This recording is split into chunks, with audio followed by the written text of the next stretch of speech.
Good morning, everyone, and thanks for coming to this meeting. I'm going to try to tell you something about the Southwest Marine Ecosystems conferences and reports, and end with talking to you about how we can make better use of the information that we're collecting. The Southwest Marine Ecosystems conferences and reports, we have a steering group led by Bob Earle, including myself, Natasha Bradshaw, Ruth Williams, Martin Attrell, Brendan Godley, Tom Hooper and Paul Naylor. This is what I'm going to talk about. And this is the area that I'm going to talk about. Now, our section editors need to be given some sort of guidance as to which part of the Southwest they're dealing with. So this is rough and ready it. Cornwall, Devon, Somerset, Dorset, Avon. All the time bearing in mind that wide-ranging species did not take notice of bounding lines. The origins, the annual conference, this is in 2019 at Plymouth University. It all started in 2007. The initial idea was Russell Winds and started at the Marine Biological Association. That venue became too small, went on to Plymouth Marine Laboratory. That venue became too small.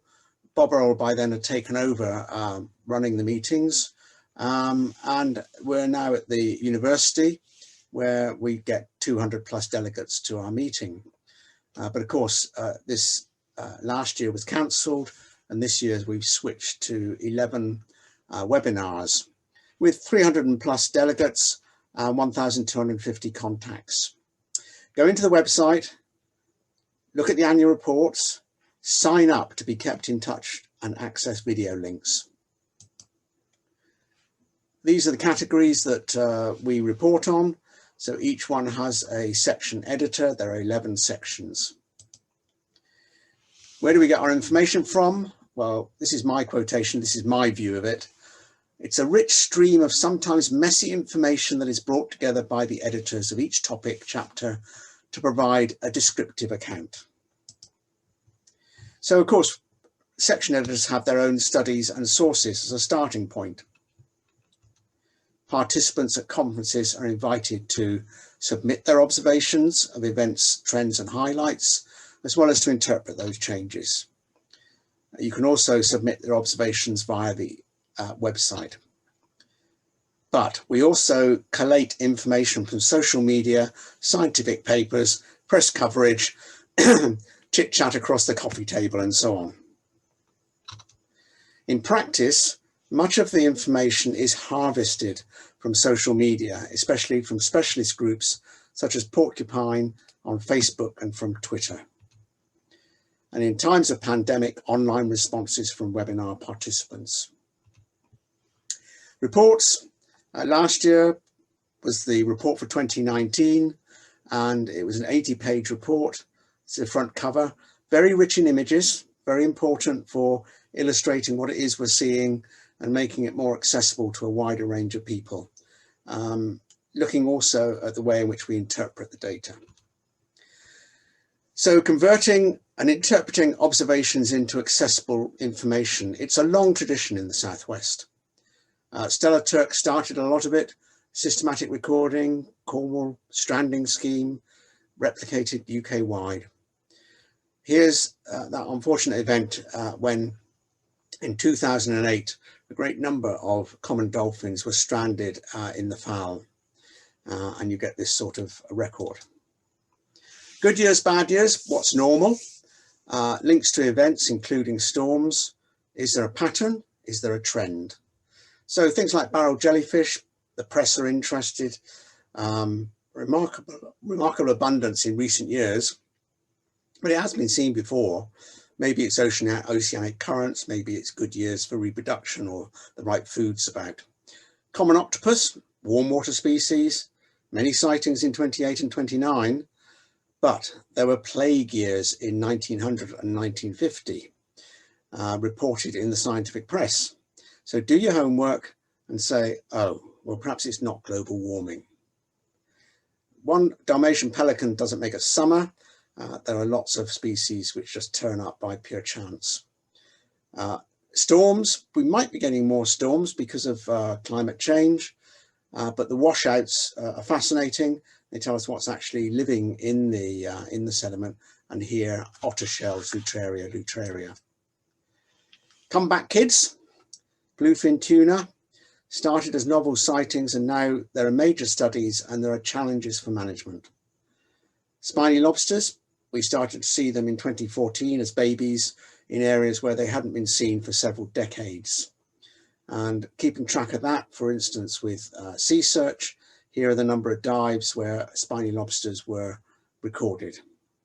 St. Piran's crab, it returned, rediscovered, last seen 1986 after 30 years absence, first reported in Cornwall, now reported as far east as Big Blue Bay. Recording new arrivals and newly discovered locations, things like the variable blenny, first recorded in 2007, breeding for at least the last 5 years. New records, this time for Somerset of Anthopleurothalia in 2016. We can track the occurrence of non-native species. Devil's tongue, first reported and photographed here at Lundy in 2010.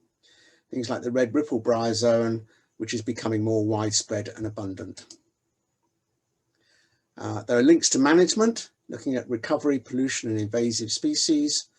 For instance, the seabird recovery, which has occurred on the Isles of Scilly and Lundy following rat eradication. This picture's from Lundy.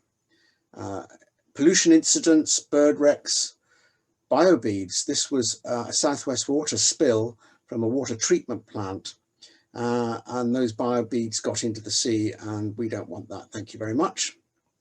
And Pacific oysters taking over in some of our estuaries, but spreading to a much wider area of coastline. So we now need to convert observations into accessible facts about life history traits, geographical distribution, temporal variability, etc. How do we do it? Well, how did we used to do it? The Plymouth marine fauna is still an incredibly useful source of information. It was last published in 1957, and this is a text for Dead Man's Fingers, Alcyonium digitatum. And you'll see here I've highlighted one from the Mewstone on the 20th of December 1926, gave off eggs during the night. So they're reproducing in the middle of winter at Christmas time. Monographs pull together a terrific amount of information, many in 19th century, but here T.A. Stevenson, British sea anemones, fantastic amount of information. How do we do it now? Well, the Marine Life Information Network pulls together a lot of published literature to identify traits, and this is one of the spin-outs from the Marlin programme, the Biological Traits Information Catalogue. So go there if you want to know about growth rates, longevity, maximum size, breeding time, all that sort of thing. Wikipedia is very good. Do we need to invent or populate a wiki with the sort of information we're collecting, or why reinvent the wheel? How can we do it now? Again, contributing to tracking range extensions and reductions in range and suggesting interpretations is very important. The National Biodiversity Network and the detailed information that's behind this sort of screen are excellent resources for species distributions. In this case, historical. If you look at southwest England, you won't find any purple sea urchins in those red dot spaces now. So we're waiting for the return of Paracentrotus, and perhaps it will first be reported in one of the Southwest Marine Ecosystems meetings. Meanwhile, the National Biodiversity Network distribution maps are by far and away the best distribution maps for Britain and Ireland. Use them. All others are poor versions. Improving reporting structures. The DASH team, specifically Summer Grundy at the Marine Biological Association, have developed a scientific narratives database so that we're collecting the minimal amount of information which is necessary to maintain meaningful data. So those are the essential headers, and there are a lot of other suggested headers to do with behavior activities and so on. The trouble is that completing forms is not a popular activity. I think we'll carry on dealing with some very messy sort of data sources and people who just post things on social media or send in a picture of a brown blob to say, what's this? So using reported observations for environmental protection and management, including reporting on the state of southwest seas. How do we do this? We provide contextual information. Has an event happened before? Is there a cycle? What are previous explanations? Are there associated changes in oceanography and other species, etc.? Are there trends? Good, increases, bad, decreases, especially following management action. Information that should feed into adaptive management. Is climate change having an impact? Are non-native species having an impact, or are they just fitting in?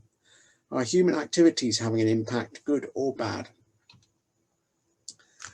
So we need to preserve information forever and make it accessible to ecologists, managers, and those who are just curious. We're promoting the need to have a recording system for observations of things like seasonal change, behaviour, long-term trends, etc., so that they can be accessed in perpetuity by those who have to explain change, or perhaps like you are just curious. DASH, the Data Archive for Marine Species and Habitats, is actively developing a mechanism to capture species observations and integrate them into the UK marine biodiversity data infrastructure. You'll notice the quotation marks. This is what Dan Lear, head of DASH, has told me. No doubt funding is needed. If you have influence in that field, please use it, and also chasing. So can Southwest marine ecosystems be a contribution to the state of the seas? Yes, of course it can. The information that's collated and interpreted gives context to and helps interpret monitoring studies. It helps to describe how our seas are changing and helps to make links to climate change, etc. And any clear signs of human impacts or favourable results of regulatory action can be fed into adaptive management cycles. Porcupine members, how can you help? Well, you already are. A lot of our informants are members, and the relevant material you post on Porcupine Facebook pages is harvested. And of course, we seek permission for use of any images. Contribute your observations directly via the website, come to the annual conferences, join the webinars. And a final question, can the Southwest Marine Ecosystems model be used elsewhere? Of course it could. And of course, you could also improve it. Thank you.